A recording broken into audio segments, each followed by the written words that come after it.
Ei, você, leitora do Portal da Holanda, você está agora comigo, Humberto Amorim, na Hora do H. A coisa agora é séria, muito séria. Geralmente, quando eu inicio uma entrevista aqui com uma personalidade que gentilmente aceita o nosso convite, lógico que o assunto é sério, mas temos assuntos que são mais suaves, né? Não são tão sérios assim, principalmente na Quinta Cultural. Mas hoje, na terça-feira, hoje, 3 de dezembro de 2019, hoje, tudo sobre todos os acontecimentos neste estúdio tem a ver com muita seriedade, porque nós vamos abordar a saúde, o estado de saúde de muita gente. O doutor Adriano Picanso aceitou o nosso convite porque ele é um cirurgião do aparelho digestivo. E o que acontece? Qual é o pano de fundo desta entrevista? Você que está nos sintonizando pela primeira vez, principalmente, saiba que já há algum tempo eu estou entrevistando pessoas profissionais que trazem as suas expertises para compartilhar com os leitores e leitoras do Portal da Holanda e do programa A Hora do H sobre obesidade, o sobrepeso, e que é uma doença crônica. Isso aqui eu estou dizendo porque os outros especialistas que já passaram por aqui nessa série de entrevistas, que é uma série que começou com tendo uma nutricionista, tendo uma psicóloga, e agora nós vamos conversar com o doutor Adriano Picanso.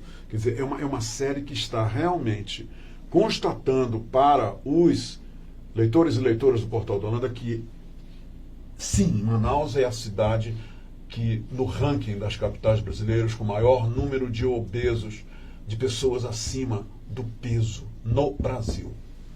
É a número 1, a capital número 1 no Brasil com obesos é a cidade de Manaus. Entenderam? Então, a nossa série de entrevista obedece a justamente, né, essa dicotomia que vai desaguar, né, em outros profissionais, talvez até para o ano. A gente não vai conseguir fazer isso tudo ainda em 2019. Eu quero agradecer desde já ao doutor Adriano Picanso por ter vindo aqui. Ele é um cirurgião, ele teve que deixar os seus afazeres, os seus compromissos, os seus agendamentos para vir aqui. E isso é impagável, isso é fantástico. Então vamos aproveitar essa permanência dele aqui no programa para aprender, conhecer e ter revelações que podem mudar as nossas vidas. Quando eu entrevistei o Dr. Victor Dib, ele foi o primeiro a vir aqui. Sim. E abordou essa história. Aí me deixou, confesso, assustado. Aí me levou a ir para os shoppings, observar nos shoppings, já contei essa história aqui, se realmente tem muitas pessoas obesas em Manaus. E tem. É só sentar num shopping, ficar ali quieto, só mexendo os olhos. E a gente constata. Então o Dr. Dib veio aqui e disse o seguinte: Humberto, eu não vou esquecer isso nunca. Ele disse: Humberto, quando você faz a operação bariátrica, o procedimento, se submete ao procedimento bariátrico, você nasce de novo. Eu não esqueço isso.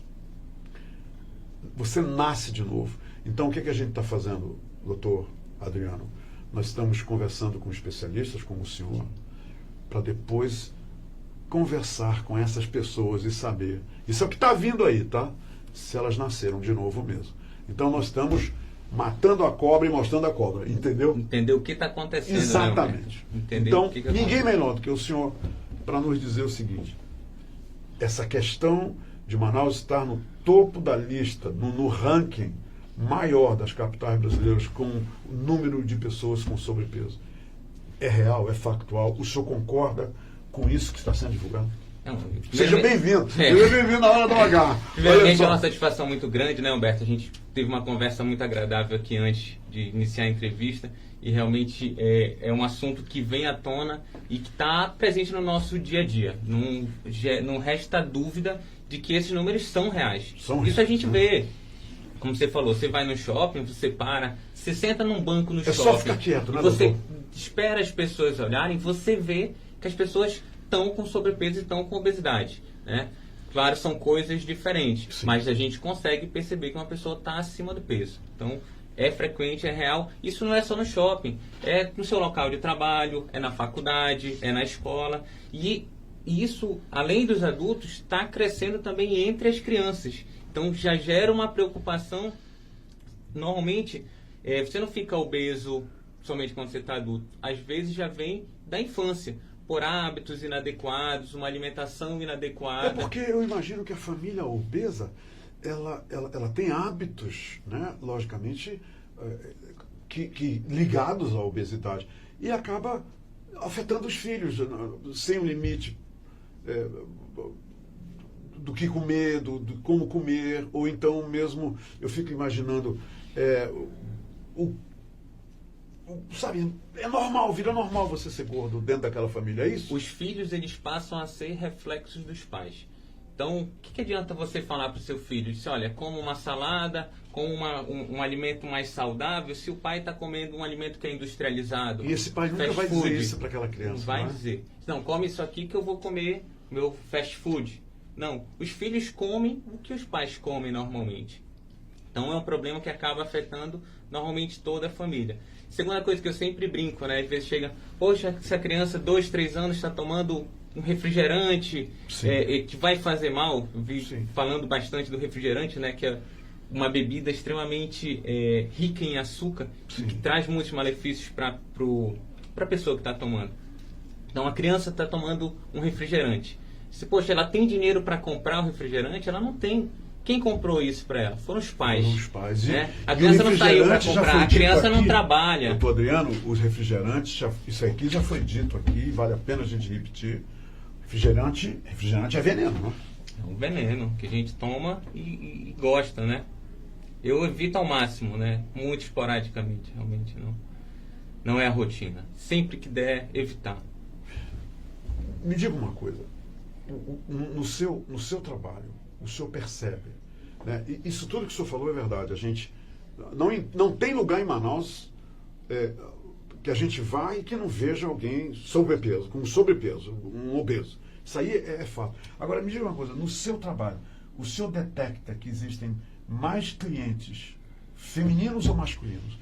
A obesidade ela é mais comum nas mulheres ou nos homens? Mais comum nas mulheres. Nas mulheres. Isso também são dados estatísticos do Ministério da Saúde, né? Ele mostra uma prevalência tanto de sobrepeso quanto de obesidade maior nas mulheres. Doutor, é porque elas têm uma tendência maior a engordar, é isso? Tem relação com vários fatores, né? Tem a questão genética, que acaba transmitindo mais facilmente para as mulheres. Uhum. Questão da gestação. Muitas mulheres acabam ganhando muito peso depois do período de gestação, então tem 1, 2, 3 gestações. Isso contribui, né, com uma dificuldade que ela vai vir a ter de perder esse peso. E não obedece um padrão a ser obedecido, no caso, depois do período da gravidez, depois do parto? Não. Dizer, aí elas não fazem nada para retroceder, para virar essa mesa. Ela faz, só que o que acontece? O nosso corpo ele é uma máquina inteligente e ele tem uma programação. E aí é o que falo, vem a questão genética. Isso é a tal da memória metabólica, doutor? Isso, exatamente. Ela tem uma programação. Muitas mulheres chegam lá comigo, doutor, eu era magrinha. Eu pesava 50, 55 quilos. E depois que eu engravidei, hoje eu estou com 90, estou com 100 quilos. Então a gente tem que entender o que aconteceu. Na verdade, provavelmente aquela pessoa já tinha uma programação que foi desenvolvida desde o período intraútero. No útero da mãe, o alimento da mãe influencia o desenvolvimento da obesidade quando ele tiver 30, 40, 50 anos. O que uma mãe grávida come pode repercutir se com 50 anos você vai ter hipertensão ou diabetes. Agora, doutor Adriano, me diga uma coisa. No caso das mulheres grávidas, até porque existem tantas mulheres grávidas, né? E que estão nos vendo nesse momento e estão com sobrepeso devido, né, à presença do bebê e tudo mais. Me diga uma coisa, no caso das mulheres grávidas, o retroceder, quer dizer, perder aqueles quilos todos adquiridos durante a gravidez é muito mais fácil, né? Quer dizer, há uma facilidade para que a mulher perca do que uma mulher que não está grávida e começa a engordar, engordar, engordar, e daqui a pouco está com 100 quilos, e não por causa da gravidez, mas por causa dos excessos de consumo do que ela não deveria ter consumido? Sim, aí isso tem relação com os hábitos, né, Humberto? Por exemplo, a mulher acaba engravidando, ganhando um pouco de peso durante a gestação. Todas as mulheres engordam na gravidez, não é, doutor? Isso é natural. Se isso tiver envolvido com a gestação, tudo bem. Porque depois da gestação, o bebê nasceu, e ela voltar a ter hábitos alimentares saudáveis, adequados, se ela voltar a ter uma rotina de atividade física adequada, ela tem grande chance de voltar ao peso normal, ao natural, ao seu natural. Né? Diferente daquela mãe que também teve um bebê e que durante o período da gestação comeu de maneira inadequada, manteve hábitos inadequados e após o bebê nascer mantém esses hábitos inadequados, a chance de ela se manter obesa é maior. Eu já ouvi uma mãe dizer o seguinte, uma mãe amiga minha, dizer o seguinte: Humberto, eu quero me alimentar bem, eu quero realmente, eu não me importo se eu vai engordar pouco ou muito, eu quero é que o bebê, devido ao que eu consumo, o que eu como, nasça com saúde, nasça forte, um bebê nutrido. Quer dizer, eu queria que o senhor comentasse isso. Isso vai depender do que a mãe se alimentar. Se a mãe se alimentar de alimentos que são saudáveis, ricos em nutrientes, vitaminas, minerais, eu falo comida de verdade, né? Não comida industrializada, fast food, comida de preparo rápido, rico em sódio, isso sim é que traz problema. Quando a mãe, se ela quiser que o bebê nasça bem e saudável, ela vai manter esses hábitos. A obesidade, junto com o diabetes durante a gestação, por exemplo, ela faça com que o bebê cresça mais do que o tamanho normal. Isso é o nome de uma doença, macrosomia. O bebê nasce grande. E aí, isso daí não é bom. Você diz, poxa, o bebê nasceu com 5 quilos, né? Um bebê grande, forte. Olha não, só. é um bebê que isso pode não nascer... é bom, né? Não é bom, não é bom. Não é bom. Então, eu falo, isso tudo é influência materna no bebê. E isso vai repercutir, por exemplo, lá com 30, 40, 50 anos, a possibilidade do surgimento dessas doenças, dessas complicações. É por isso que aquela mocinha que tinha 50, 60 quilos, que não tinha obesidade, e aí só que ela tinha a predisposição. Sim, e aí a gravidez vem como um gatilho, gatilho, né? ela vem como um gatilho, Uhum. e aí dispara aquele gene, a predisposição que ela tinha para desenvolver a obesidade, e aí depois na gravidez, às vezes, fica mais difícil de ela controlar. Eu queria algum outro comentário seu. Eu tenho visto, inclusive ontem eu vi isso. Ontem eu vi uma nova pessoa. Eu estou aí navegando na internet. É gostoso dar uma navegada na internet, bisbilhotando ali na internet. É bacana isso. E eu vi uma nova pessoa, né, que eu já tenho umas que eu já contumazes, que eu sei que já disseram isso, mas uma nova pessoa com sobrepeso, um rosto muito bonito, uma mulher muito bonita. E toda gordinha tem um rosto bonito. Aí, com sobrepeso, e ela dizendo o seguinte, que ela se ama, e que ela é maravilhosa, que ela não tem problema, e que ela não está nem aí porque acham dela. E quem fala que o sobrepeso dela é isso ou aquilo, por causa de preconceito, disso, daquilo, isso não interessa a ela. Muito bem, doutor, a opinião que eu gostaria de ter do senhor, assim, tá bom, a autoestima dela está lá em cima, né? Quer dizer, eu estou vendo por um ponto verdadeiro, de que realmente a autoestima dela está lá em cima. Agora, me diga uma coisa, ela está doente porque ela é obesa daquele jeito, é muito obesa. Ela está doente também, doutor? É o que ela não diz? A gente tem duas coisas aí, né? Assim, eu fico feliz, eu acho que no mundo que a gente vive hoje, essa questão do empoderamento feminino isso é bom. Faz parte, quebra de tabus, quebrar alguns paradigmas relacionados à beleza, à questão corporal realmente. Agora, ela se sentir bem com isso, até aí tudo bem. Mas achar que não está doente é uma outra história. A obesidade, ela gera um processo inflamatório crônico no nosso corpo. E é lá dentro, né? Ninguém está vendo, no né? tecido, é dentro do tecido. É lá dentro, o excesso de gordura no fígado, isso tudo é interno. É interno. Você não vê como a gente corta aqui, você tem um corte, aquele corte inflama, você está vendo a inflamação. Não, a obesidade ela gera uma inflamação sistêmica em todo o corpo. Então, o fígado está inflamado, o tecido muscular está inflamado, inflamando o tecido do coração. Permanece inflamado. Né? Enquanto Ele tá ali. Quando persistir ele inflama, ele permanece. Enquanto persistir a obesidade, o processo inflamatório continua. E é um processo inflamatório crônico. Esse processo inflamatório crônico, por exemplo, predispõe ao surgimento de outras doenças, como câncer. Então, o paciente com obesidade, ele tem um risco maior, por exemplo, de desenvolver alguns tipos de câncer. Diabetes também? Diabetes, estaria nessa lista? Sem dúvida. O diabetes, nos últimos 10 anos, teve um aumento de 60% aqui no Brasil. Pressão arterial, um aumento de 15% nos últimos 10 anos. Todos dois, esse aumento relacionado à obesidade, que cresceu também nesse período de 10 anos, aproximadamente 60%. Em 2006, Humberto, o índice de obesidade, que é o IMC acima de 30, aqui no Brasil, era em torno de 11... Passou de 30 quilos, é obeso. Não é passou de 30 quilos. Não é passou? Não. É uma fórmula que a gente utiliza levando em consideração o peso e a altura. É o índice de massa corporal. Porque um paciente de 1,50 m e um paciente de 1,80 m, se eles tiverem o mesmo peso, um pode estar com peso normal e o outro vai ter sobrepeso até a obesidade. Então, não é a diferença do peso, tá certo? Então, assim,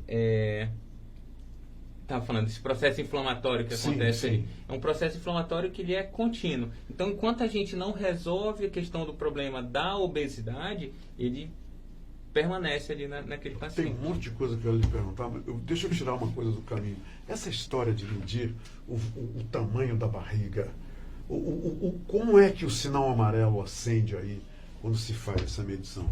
Qual é o que as pessoas devem ver ao medir essa circunferência estomacal? Isso, é a circunferência abdominal. Essa é uma medida que a gente faz pegando o dorso do paciente e medindo no nível do umbigo. Quer dizer que o senhor faz essa medição quando o paciente chega lá com o senhor?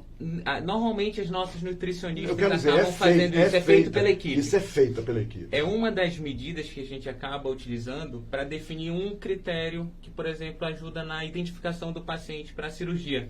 A gente chama isso tecnicamente de síndrome metabólica. Então, essa medida da circunferência abdominal, que é diferente de homens e mulheres, sim, acaba interferindo, por exemplo, na definição desse critério e vai me ajudar a definir, olha, esse paciente é um paciente que teria indicação, por exemplo, de cirurgia bariátrica ou não.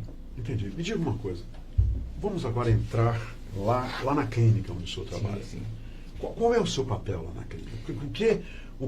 Tudo isso é feito, né? Eu sei que a Vanessa, que é a nutricionista, a Vanessa interfere, a Vanessa... Aí vem a psicóloga, a Valcineide, que também lida com o paciente. E elas disseram uma coisa aqui muito interessante, que esse processo pode levar até 3 meses preparando o paciente para entregar para o doutor Victor Dib e para o doutor Adriano Picanso. Me diga uma coisa, depois que todo esse processo é resolvido, né, com o paciente, preparou o paciente, ele foi preparado, qual é o seu papel? Quando é que o senhor entra nesse círculo, né, e finalmente vai ficar face a face com o paciente? Então, Humberto, eu sou cirurgião do aparelho digestivo, né, e trabalho lá no Instituto Victor Dib já faz uns 5 anos. Eu falo que eu costumo sempre... Um jovem cirurgião, diga-se de passagem. Eu sempre costumo falar, a minha relação com a cirurgia bariátrica começou antes de eu me tornar cirurgião. É mesmo? Isso, eu vou contar a história. O meu irmão sofre com obesidade, né, na época, muito jovem, e decidiu que queria fazer cirurgia bariátrica. Né? Vou fazer cirurgia bariátrica, e na época eu tinha um desconhecimento total sobre o assunto. Apesar de ser médico... já tinha passado pela academia. Já estava formando e já desejava fazer cirurgia. Já desejava fazer uma especialização em cirurgia. E ele decidiu operar. Eu digo, olha, não gosto da ideia. Por puro desconhecimento, como muita gente tem. Mas também desconhecimento medo, sobre né? o assunto. Foi o medo. É medo. É medo, né? É o medo. Medo do desconhecido. Sim. Né? E hoje eu costumo falar, sempre contar isso para os pacientes. Então ele decidiu, não vou operar, vamos procurar uma equipe que seja referência na cidade em cirurgia bariátrica. Instituto Victor Dib. Até aí você não conhecia, doutor? Não conhecia o doutor Victor Dib. Não conhecia. Não conhecia, tá. Isso. E aí o meu irmão decidiu tudo, foi operar. Meu primeiro contato com o doutor Victor Dib foi operando meu irmão.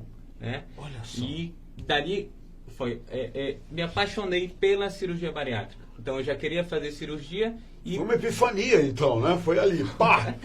eu digo, meu irmão me levou a esse caminho. Sim, né? sim. E dali eu comecei a acompanhar um pouco o trabalho do Instituto e ver como era um trabalho organizado, né?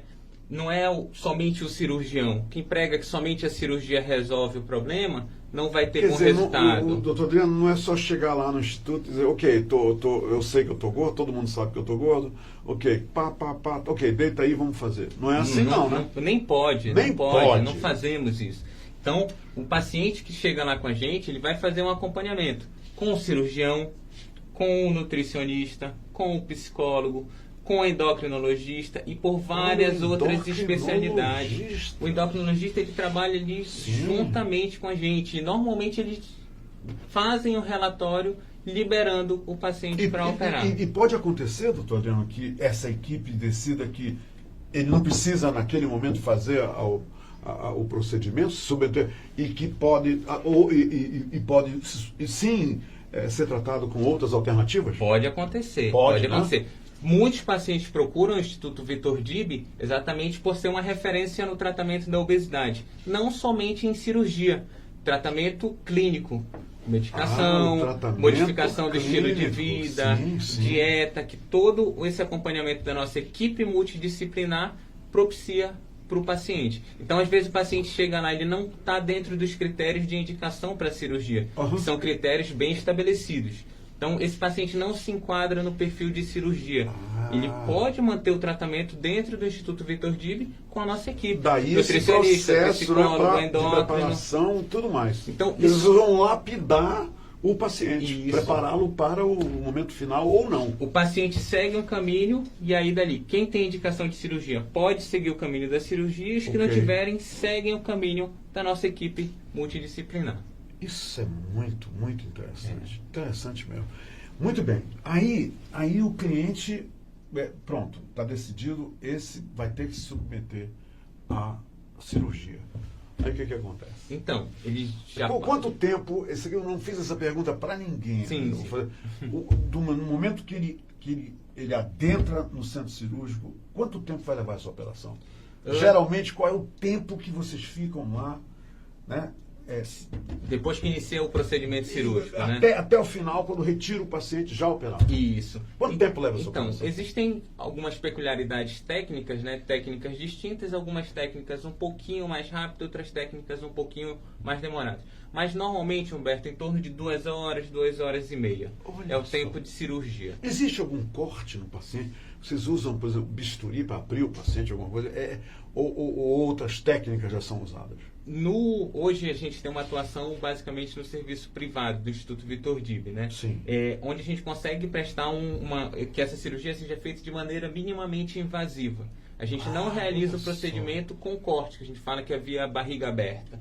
Tecnicamente, a cirurgia é a mesma. É feita da mesma forma. Mas o que muda não tem esse o acesso. corte, esse não corte barriga corte. aberta, não está fora. Está fora.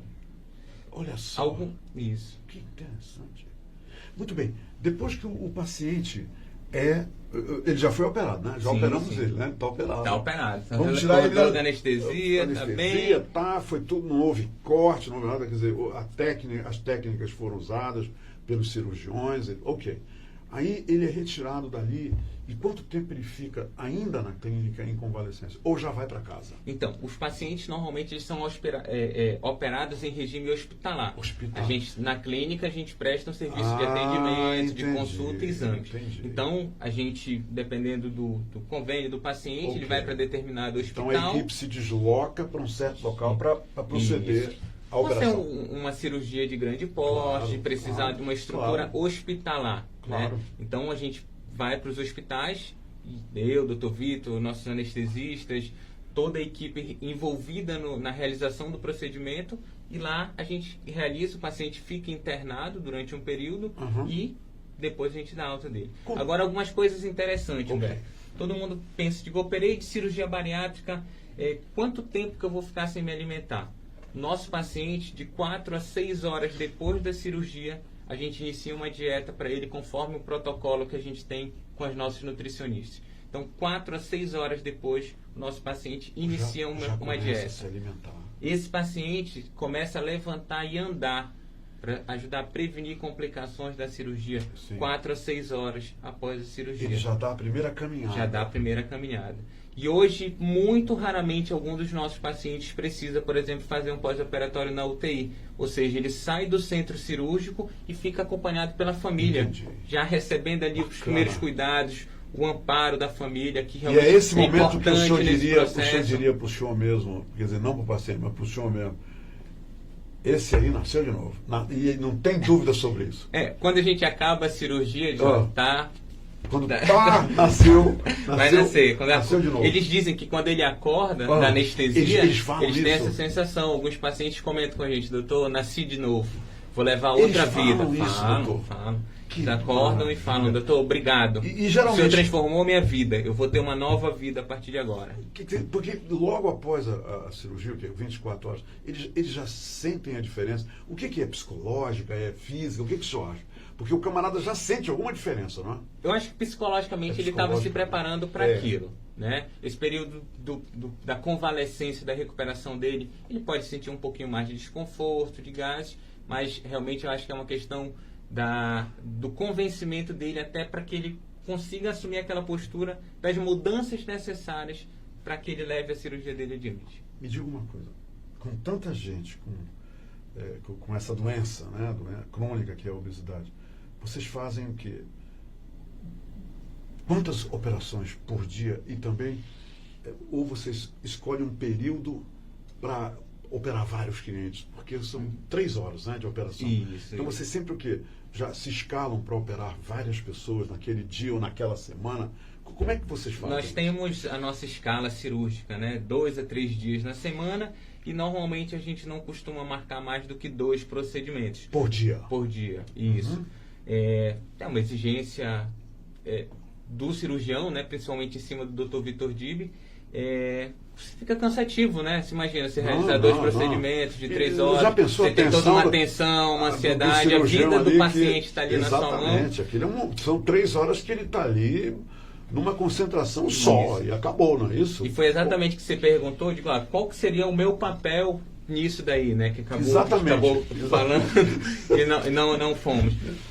Eu realizo tanto atendimentos no Instituto Vitor Dib, o paciente às vezes chega na primeira vez, tem a oportunidade de conversar comigo sobre obesidade, a gente faz uma introdução sobre os procedimentos, tudo, e ele volta, se dirige com o Dr. Vitor Dib, e eu fico também no suporte do Dr. Vitor. Então o paciente passou com ele, a gente sempre pede, passou comigo, que ele passe com o Dr. Vitor Dib, e o contrário também, o paciente que passa com o Dr. Vitor, normalmente ele peça que o paciente passe comigo, porque vamos estar normalmente os 2 cirurgiões lá com o paciente. Entendi. E eu fico exatamente nesse suporte com o Dr. Vitor, tanto na clínica quanto durante a cirurgia. A gente tem outro cirurgião também que trabalha com a gente, que ajuda a gente nesse suporte, que é exatamente para Quer dizer, lá naquele momento da cirurgia, o time está ali, né? O time está assistindo ali. o paciente. Isso, o Dr. Todo Vitor mundo ali, nunca né? está só. Nunca? Nunca está só. Sempre tem isso. algum dos nossos cirurgiões da equipe que fica ali no suporte com ele na realização dos procedimentos.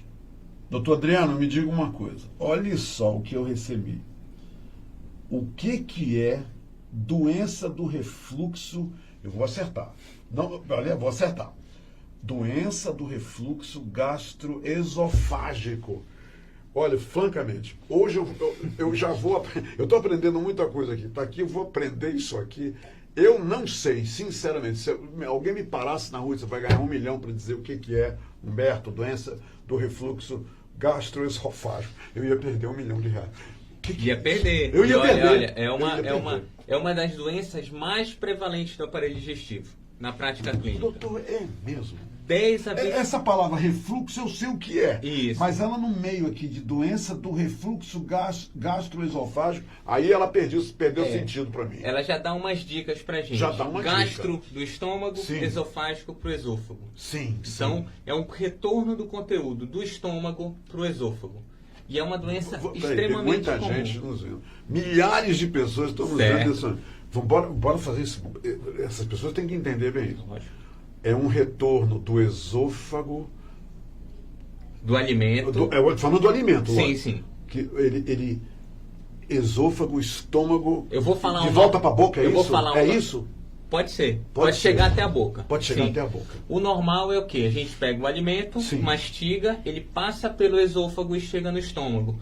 Lá no estômago ele vai começar um processo dele de digestão. Claro. Durante Isso normal, Isso né? é o normal. A digestão Isso, normal de todo ser humano sadio. Isso, exatamente. Pronto, E aí pronto. o que acontece com algumas pessoas? Durante esse alimento tá no estômago, fazendo esse processo de digestão, por vários fatores relacionados, um deles que a gente falou aqui, por exemplo, a obesidade, faz com que esse alimento volte do estômago para o esôfago. E às vezes ele chega até aqui a garganta. A pessoa sente o alimento, é uma regurgitação. Aí complica, né, Sim. doutor? E por E incrível fica um que pareça, gostinho terrível, não fica? Isso já um gostinho aconteceu comigo. amargo. Amargo, horrível. Você na imagina, garganta. você que é um fã de vinho, se vê você toma um vinho à noite, chega em casa, deita. Né? Quando você Não, deita, às vezes, não, aquela pera aí, sensação não dá, do não vinho dá, voltar. não dá, E não é dá. extremamente Belo exemplo, frequente. É frequente. Isso é esse muito tipo de frequente. doença. Olha só, o senhor confirma isso aqui, doutor Adriano? Olha só, a doença do refluxo, ela acomete 10 a 20% da população e a incidência aumenta com a obesidade. Com obesidade. Ok, traduza isso aqui pra gente. Isso. Então, o que acontece? Normalmente, o que favorece com que essa pessoa tenha o refluxo? Todo mundo tem refluxo? Todo mundo tem refluxo? Todo mundo tem. Me diga uma coisa, quando você arrota, isso é refluxo? É refluxo gasoso. Gasoso, Isso. o arroto. Isso, não é diferente. Só que o refluxo gasoso, ele não causa tanto incômodo. É não verdade. causa ardência, queimação nessa região aqui atrás Às do vezes peito. até tá meio, sabe, alivia a gente. Você se sente Isso, meio aquele aliviado. gás. O que incomoda? É porque o conteúdo que volta do estômago, ele é ácido. Então, o estômago, ele é preparado O para conteúdo o já ácido. foi no estômago. Ele foi né? no estômago e voltou. Olha Isso, só. exatamente. E por que ele está voltando? Por conta dos fatores que podem favorecer com que ele volte. A obesidade. Então, aquele abdômen mais do obeso, ele pesa sobre o estômago, favorece com que você tenha o refluxo. Ou alterações da anatomia do esôfago. Então, paciente que tem hérnia de hiato, que é comum a gente ver as pessoas aí nós não falarem. estamos mais falando no obeso, nós estamos falando de outro tipo de Obesos paciente. e né? não obesos. E não obesos. Isso, aí cabe para os dois, para o paciente tanto com obesidade ou não. Quem tem obesidade normalmente sofre Ok. mais de refluxo. Caminham juntos esses Isso, dois aí, normalmente caminham juntos. Aham. Mas quem não tem obesidade também pode ter doença do refluxo. E em Olha alguns só. casos bem severos, atrapalhando a qualidade de vida da pessoa. E como é que o senhor trata isso, doutor? Como é que uma pessoa com refluxo trata isso? Isso pode se tornar crônico? Isso pode se tornar sistemático, assim, frequente nas pessoas? Normalmente é crônico. Um dado interessante, essa estatística aí, 30% da população tem esses episódios de regurgitação, que é o alimento voltar, de 1 a 2 vezes por semana. Imagina, é extremamente frequente. Não, é verdade. E incomoda muito, né? Incomoda. Você imagina, tem gente que, por exemplo, não consegue dormir depois de se alimentar, por exemplo, à noite, mesmo depois de se alimentar, deita e diz, doutor, Ele sente a queimação, doutor? Fica uma sente a queimação e ele sente no esôfago. sente o alimento voltar. Então ele dorme sentado. Eu já vi pacientes falarem, doutor, eu não Nós estamos falando de 10 a 30% da população. da população, Que sim, passa por isso. que passa por Que não esse consegue problema. dormir direito, tem que Isso. ficar sentado. Nem todos esses precisam ficar sentados, claro. mas aqueles casos mais severos, paciente que não consegue nem E sentar. pode acontecer um refluxo, doutor, tão. Qual é a palavra que eu. Impetuoso, assim, com maior ímpeto, que a pessoa chega a vomitar? Pode acontecer. Já tive relatos também de paciente que acordou à noite com a boca cheia de comida. Ou seja, o alimento voltando no meio da noite. Isso é mais comum à A noite. pessoa pode sufocar, doutor? Pode sufocar, mas não é comum. Não é comum. Né? Mas é Isso. tratável. Como é o É tratamento tratável. disso? Como é que, Isso é bem qual é o interessante. tratamento que o senhor vai submeter uma pessoa, aliás, tantas pessoas com esse problema de doença do refluxo? Gástrico. Vai. Vamos fazer tem uma sigla que a gente utiliza para definir a doença. Bora lá. DRGE. DRGE. DRGE. Hoje na internet você isso pesquisa é ensinado para os rapidamente. pacientes também, né? A gente ensina, a gente orienta. Olha, você tá quando com você DR, pesquisa na internet, DRGE. ele já encontra lá. Porque realmente DRGE. pronunciar doença do refluxo gastroesofágico. É preciso uma certa prática com essa palavra para pronunciar direitinho, como ele, que Isso. pronuncia com tanta naturalidade. É porque esse é o nosso dia a dia. A gente, Acho que 80% do nosso ambulatório, fora a obesidade, tem relação com doença do refluxo. Muito bem, doutor. Muito. O senhor ainda não falou como é que se Como trata. é que a gente isso. vai Eu ainda não tratar? deixei o senhor falar. Isso. Fale agora. O tratamento ele vai depender de uma boa avaliação do nosso paciente para eu definir se esse paciente eu posso tratar 3 possibilidades. Tratamento com medicação, tratamento com cirurgia ou tratamento por endoscopia. Esse tratamento por endoscopia é um tratamento novo e que está tendo excelentes resultados. Eu vou falar das vantagens. A endoscopia é feita pela boca, Das é um vantagens tubo de pela cada boca. um. É esse o tratamento? A gente faz a investigação com exame de endoscopia e com outros 2 exames que vão me ajudar a avaliar o refluxo. Então, é chamado de manometria e pH-metria. O que esses exames fazem? O paciente fica com uma sondinha, Humberto, bem fininha, aproximadamente 24 horas. E toda vez que... Fica onde? No nariz? Fica no nariz, e ela fica posicionada com o sensor no esôfago. Ela é colocada pelo nariz até o esôfago? Até o esôfago, isso. E aí fica monitorando ali aquele período de 24 horas. Toda vez que o ácido volta do estômago para o esôfago, o aparelho registra. E ali eu vou ver a intensidade do refluxo do paciente. Se ele tem um refluxo muito severo, eu consigo definir se é mais em pé, se é mais deitado, se é perto da refeição, se é longe da refeição. Doutor, ele pode acontecer quando a pessoa está em pé ou deitada? Ou deitada. Das 2 formas. Pode acontecer. O mais comum é deitado, eu imagino. Por incrível que pareça, não. Não. Olha só. Exatamente. O mais comum é em pé ou sentado, como a gente está aqui. E aí a gente faz esses exames. Com isso eu consigo definir se eu posso tratar aquele meu paciente com medicação, que normalmente a maioria dos pacientes começa o tratamento com medicação. Tá certo? Se esse paciente tem um refluxo muito severo, eu posso sugerir para ele ou tratamento com cirurgia ou tratamento endoscópico, tá certo? Que é um procedimento conhecido como Stretta. Esse procedimento é feito através de endoscopia, como você falou, coloca um tubo na boca e nessa região... Dói, doutor? Não dói, porque você está anestesiado, né? Você nem lembra, lembra, não sente nada, não tem deve desconforto. apavorar as pessoas colocar uma coisa pelo nariz, mas não dói, não nem dói, dolor. não sente nada. Quando você acorda, você pergunta, já foi? O paciente pergunta, já acabou? De tão bem anestesiado, acompanhado ali que ele estava. Então, não dói. Normalmente, com esse tratamento por endoscopia, conhecido como Stretta, o que ele faz? Ele, através de ondas de radiofrequência, ele estimula a musculatura do esôfago a se fortalecer. Que interessante. Com isso, você diminui aqueles episódios de refluxo. E aí a gente avalia exatamente os pacientes que se enquadram para a indicação desse procedimento, que é um procedimento promissor. Tem já apresentado, foram feitos vários trabalhos clínicos com bons resultados num período aí de 5 a 10 anos para o controle dos sintomas de refluxo. E aí o paciente pode, por exemplo, deixar de usar a medicação, que ele precisava da medicação de maneira crônica, não conseguia resolver os sintomas dela somente com a medicação. Então ele consegue cessar a medicação controlando com esse procedimento realizado por endoscopia. Feito de maneira ambulatorial, faz na clínica. Normalmente, 6, 8 horas de observação, vai para casa. Não há internação para isso? Não precisaria de internação. Aqueles pacientes que não se enquadrarem para esse procedimento, aí eles podem ser submetidos a um procedimento cirúrgico. Que também a gente faz de maneira minimamente invasiva, que nem a bariátrica, somente com os furinhos. Quando é que o cliente deve levantar a bandeira amarela em relação a esse tipo de refluxo para ir lhe visitar? Quando começar todo dia ou 2 vezes por semana? Quando é que ele deve começar a se preocupar? Eu vou lhe dar um exemplo. Eu não tenho esse problema, entendeu? Então eu não tenho esse problema. Mas aí de repente acontece comigo 1 vez por semana, aí 2 vezes, aí eu devo me preocupar, doutor? É assim? Isso. Eu que não tenho nada, de repente comecei a ter isso, tá aí com porque tem muita gente, olha, acabei de pensar nisso. Tem muita gente aí, doutor, eu imagino que toma lá o sal de fruta, antiácido, é extremamente frequente. E isso resolve temporariamente. É paliativo. Né? É paliativo, exatamente, né? Controla os sintomas. Usar o sal de fruta lá. Né?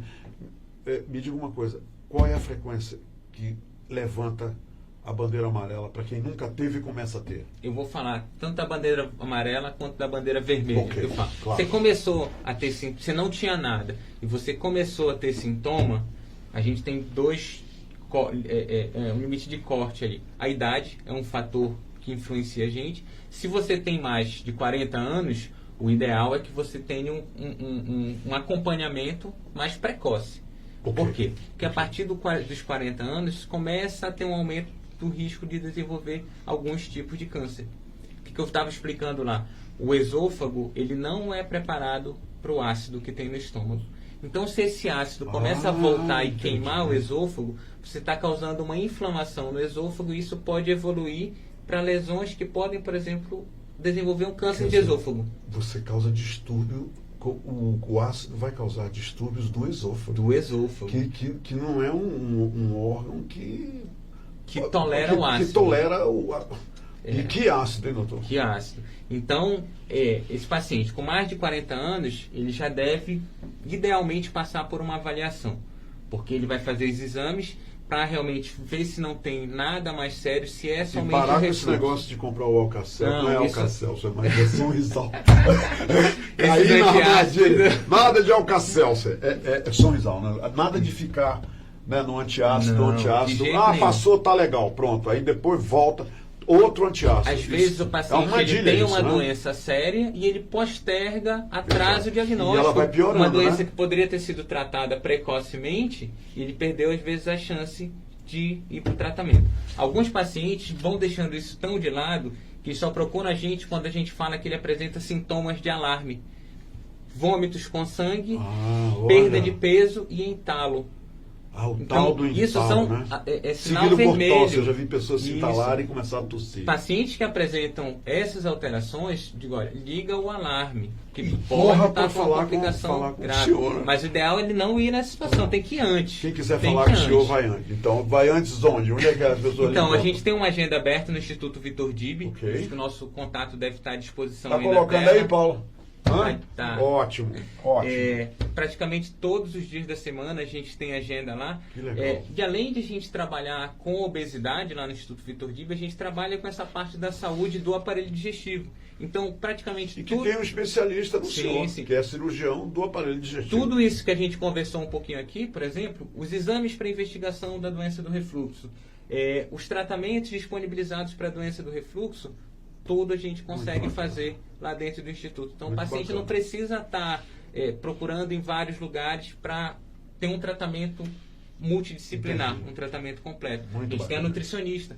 Doença do refluxo, o nutricionista anda colado ali com a gente, todo mundo ali, lado né? a lado. Não precisa chamar ninguém, tá todo mundo ali. Não adianta só eu operar o paciente ou só eu passar medicação se ele não muda a dieta. Não adianta eu tratar um paciente com refluxo e obesidade se ele não trata a obesidade. Então, o tratamento um conjunto. É no conjunto. É no conjunto. Eu vou falar uma coisa só para vocês agora. É o seguinte, quando eu divulguei a entrevista do doutor Adriano, entrou em contato comigo a doutora, né, que eu chamo ela de doutora. Para mim ela é doutora, ela é professora, ela é uma sumidade para mim. Eliana Feijó. A Eliana Feijó esteve aqui com a gente, deixou uma excelente impressão, principalmente pela sua simpatia, pela maneira que ela trata as pessoas. É uma mestra em relações humanas. Ela é formidável. Aí olha o que ela escreveu aqui, eu vou revelar, doutora. A senhora não pediu para eu não revelar, não é segredo. Ela disse: Humberto, você vai entrevistar o meu ex-aluno, brilhante ex-aluno, e ele é natural de Parintins. Eu notei durante a entrevista que ele tinha... típico. Tinha. Eu aposto que ele diz cafezinho, whiskinho, né? Porque tudo é pequenininho o pessoal lá de Paris. Aí ela disse assim: olha só, competente, humano, excelente, profissional. Professora dele lá na academia. A doutora Eliana foi sua professora. Foi minha professora, não tenho palavras para deixar. E ela disse o seguinte também, ela disse mais, ela disse que ele também, ele é vermelho do boi garantido. Olha, nasceu na Baixa de São José. Nasceu na Baixa de São José? Sim. O pessoal lá em Parintins está vibrando. Esse programa, certeza. Olha, essas edições do Hora H têm falado tanto em Parintins. O desembargador, eu não sei se você sabe disso, o desembargador Iedo Simões, presidente do Tribunal de Justiça, esteve aqui semana passada. Aí me disse no final da entrevista: eu sou compositor de toadas para o boi garantido. Olha aí. Olha só. Aí o pessoal de Parintins vibrando, porque o desembargador veio aqui e falou no garantido. E, olha só, trouxe aqui, para terminar essa entrevista, trouxe aqui o Chico da Silva. Sim, Eu juro pela minha alma, eu achava que o Chico da Silva era vermelho da Baixa de São José. Pois sabe o que ele disse aqui? Berto, é o seguinte, eu sou caprichoso. Não foi assim que ele fez? Aí ele revelou, quer dizer, o compositor de uma das toadas mais lindas do folclore parintinense, né, do Garantido, vermelho ele compôs, mas ele, todo mundo sabe que eu sou azul, lá em Parintins principalmente. E agora temos o nosso cirurgião, competente cirurgião, ex-aluno da professora da UFAM, Eliana Feijó, que também é vermelho. Mas você não pode sair daqui sem saber disso. Eu também sou vermelho. Tá? Olha aí. Eu também sou vermelho. Então, campeões. Obrigado pela entrevista. Eu que agradeço, Humberto, o espaço, realmente. Todo mundo já sabe encontrar quem você. acompanhou a gente fica à disposição, quem estiver precisando de uma avaliação, tanto de saúde do aparelho digestivo e obesidade, Instituto Vitor Dib, a gente está lá. Bacana. E com essa área aqui não se brinca, né? Não se brinca. Não se brinca com essa área aqui. Obrigado. Nada, Humberto. Tá? Eu que agradeço, Obrigado. meu amigo. Gente, por hoje é só, tá? Hoje é terça, dia de feira lá na Aparecida. Nem sei se na terça-feira, né? Infelizmente, as feiras tem. Tem. Então tá ótimo. Eu preciso voltar lá, que eu ia sempre comer um croquetezinho com aquela não é garapa, é a lá do caldo de cana. Lá tem um pastel com caldo de Tem cana. um pastel com caldo de cana. Cuidado com o refluxo depois do pastel com caldo de cana. Cuidado com o refluxo. Cuidado com o refluxo. Tá bom? E hoje é dia de novena também, lá na Aparecida, tá? Gente, um abraço. Obrigado pela companhia. Competente, grande ser humano, grande cirurgião. A gente volta amanhã.